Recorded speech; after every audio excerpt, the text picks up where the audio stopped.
ગુજરાત વિધાનસભાના અધ્યક્ષ શંકરભાઈ ચૌધરીના વરદ હસ્તે અને પ્રભારી મંત્રી બલવંતસિંહ રાજપૂતની પ્રેરક ઉપસ્થિતિમાં દિયોદર ખાતે રેલવે ઓવરબ્રિજનું લોકાર્પણ કરાયું। આ સરકાર સંવેદનશીલ સરકાર છે, પુલનું નહીં પણ પુણ્યનું કામ થયું છે તેવું અધ્યક્ષ શંકરભાઈ ચૌધરીએ જણાવ્યું। ડબલ એન્જિન સરકાર હોય ત્યાં ફાયદાઓ જ ફાયદાઓ હોય તેવું ઉદ્યોગ મંત્રી બલવંતસિંહ રાજપૂતે જણાવ્યું। ગુજરાત વિધાનસભાના અધ્યક્ષ શંકરભાઈ ચૌધરી અને ઉદ્યોગ મંત્રી બલવંતસિંહ રાજપૂતની પ્રેરક ઉપસ્થિતિમાં 31 ડિસેમ્બરને રવિવારના રોજ દિયોદર ખાતે 36 કરોડના ખર્ચે નવનિર્મિત રેલવે ઓવરબ્રિજનું લોકાર્પણ કરાયું હતું।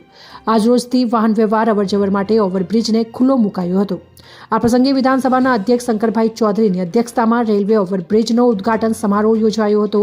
ગુજરાત સરકારના માર્ગ મકાન વિભાગ અને ભારત સરકારના રેલ મંત્રાલય દ્વારા 36 કરોડ રૂપિયાના ખર્ચે દિયોદર ખાતે 993 મીટર લાંબા અને 11 મીટર પહોળા ધરાવતા રેલવે ઓવરબ્રિજનું નિર્માણ કરવામાં આવ્યું છે। બ્રિજના લોકાર્પણ ઉદ્ઘાટન સમારોહ પ્રસંગે અધ્યક્ષ શંકરભાઈ ચૌધરીએ જણાવ્યું હતું કે આ પુલનું નહીં પણ પુણ્યનું કામ થયું છે। ઘણીવાર ફાટક બંધ રહેવાથી ઇમરજન્સીમાં ફાટક બંધ હોવાને કારણે મુશ્કેલીઓ સર્જાતી હતી અને આ પરિસ્થિતિનો આ પુલના નિર્માણથી આજે અંત આવ્યો છે।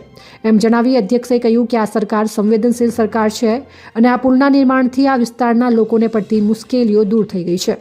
વધુમાં અધ્યક્ષે જણાવ્યું કે આપણા વિસ્તારમાં ઘણી બધી GIDCની મંજૂરી મળી છે, ત્યારે આપણે એક ડગલું આગળ વિચારીને ખેતી સાથે ઔદ્યોગિક વિકાસનો સમન્વય કરી આગળ વધવું જોઈએ।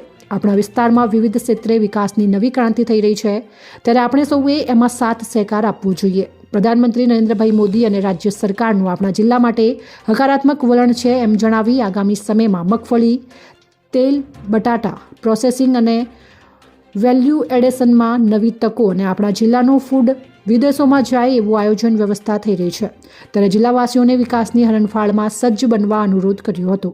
જિલ્લા પ્રભારી મંત્રી અને ઉદ્યોગ મંત્રી બલવંતસિંહ રાજપૂતે જણાવ્યું હતું કે ડબલ એન્જિન સરકાર હોય ત્યાં ફાયદાઓ જ ફાયદાઓ હોય છે। પ્રધાનમંત્રી નરેન્દ્ર મોદીના નેતૃત્વમાં આપણે વિશ્વગુરુ અને મહાસત્તા બનવા તરફ આગળ વધી રહ્યા છીએ। વર્ષ 2047માં આપણે દુનિયાની ત્રીજી મજબૂત અર્થતંત્ર વ્યવસ્થા ધરાવતું અને ત્યારે આપણે પણ એમાં સાથ સહકાર આપીને પ્રધાનમંત્રીના વિકસિત ભારતના સંકલ્પને સાકાર કરવા આગળ આવવું જોઈએ। મંત્રીએ વધુમાં જણાવ્યું કે આ વિસ્તારમાં નવી GIDCઓ મંજૂર થઈ ગઈ છે અને તેનો લાભ લેજો અને ખેતી, પશુપાલન, રોજગાર, શિક્ષણ એમ જિલ્લાના સર્વાંગી વિકાસ માટેની તકો ઉપલબ્ધ બની હોય ત્યારે સૌનો સાથ અને સૌનો વિકાસ માટે સંકલ્પબદ્ધ થવા આહવાન કર્યું હતું। અહેવાલ રામજીભાઈ રાયગોર, કાંકરેજ, બનાસકાંઠા।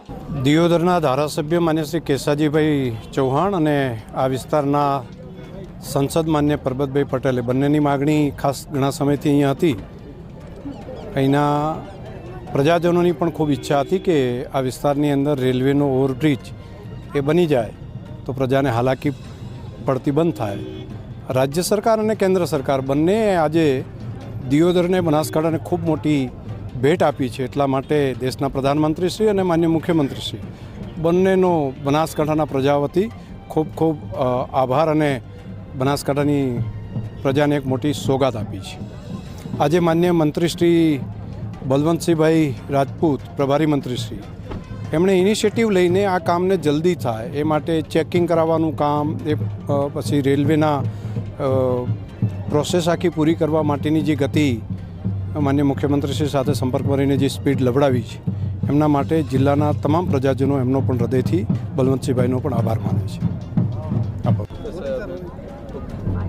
ગુજરાત વિધાનસભાના અધ્યક્ષ, હંમેશા બનાસકાંઠા જિલ્લાની સખત ચિંતા કરનાર એવા આદરણીય અમારા શંકરભાઈ સાહેબ, એમની આગેવાનીમાં અમારા સંસદ સભ્ય શ્રી મુરબ્બીશ્રી કેસાજીભાઈ અને એ પાર્ટીના પહેલાં અનેક વખત આ ડબલ એન્જિનની સરકાર પાસે રેલવે ઉપર મેં જે સાંભળ્યું છે કે કમસે કમ દિવસમાં 90 વખત સાહેબ અહીં આગળ લોકોને ફાટક બંધ થતું અને લોકોને ઊભું રહેવું પડતું। એની રજૂઆત સખત કરવામાં આવી। એના કારણે આ વિસ્તારની સૌથી મોટી માગ લોકોને પૂરી કરવા માટે ગુજરાત સરકાર અને કેન્દ્ર સરકાર બંને સાથે મળીને 36 કરોડ રૂપિયાના ખર્ચે ખરેખર આ વિસ્તારનું કામ પૂરું કર્યું છે। હું આદરણીય અમારા અધ્યક્ષ સાહેબ, શંકરભાઈ સાહેબ, સંસદ સભ્ય, ધારાસભ્ય અને લોકો સૌ વતી એમનો ખૂબ દિલથી આભાર માનું છું। અને આપણે સૌએ જોયું હશે કે ડબલ એન્જિનની સરકાર એમને માત્ર આ પુલ તો ખરો દિયોદરનો, પણ આપણા ઉત્તર ગુજરાતનો એટલે કહેવાય કે અમદાવાદથી પાલનપુર સુધીના 19 પુલો 600 કરોડ રૂપિયાના ખર્ચે એક જ ઝાટકે ગુજરાત સરકારે નિર્ણય લીધો હતો. અત્યાર સુધીમાં સૌથી મોટો ઐતિહાસિક નિર્ણય છે. આજે અમારા અધ્યક્ષ સાહેબે આ પુલ ખુલ્લો મૂકીને પ્રજાની જે વેઠવું પડતું હતું, 90 વખત ઊભું રહેવું પડતું હતું, એ આજે લોકો ખૂબ આનંદમય છે, મોટી સંખ્યામાં હાજર રહ્યા છે અને દરેકને શુભકામનાઓ આજે એકબીજા બધા પાઠવી રહ્યા છે.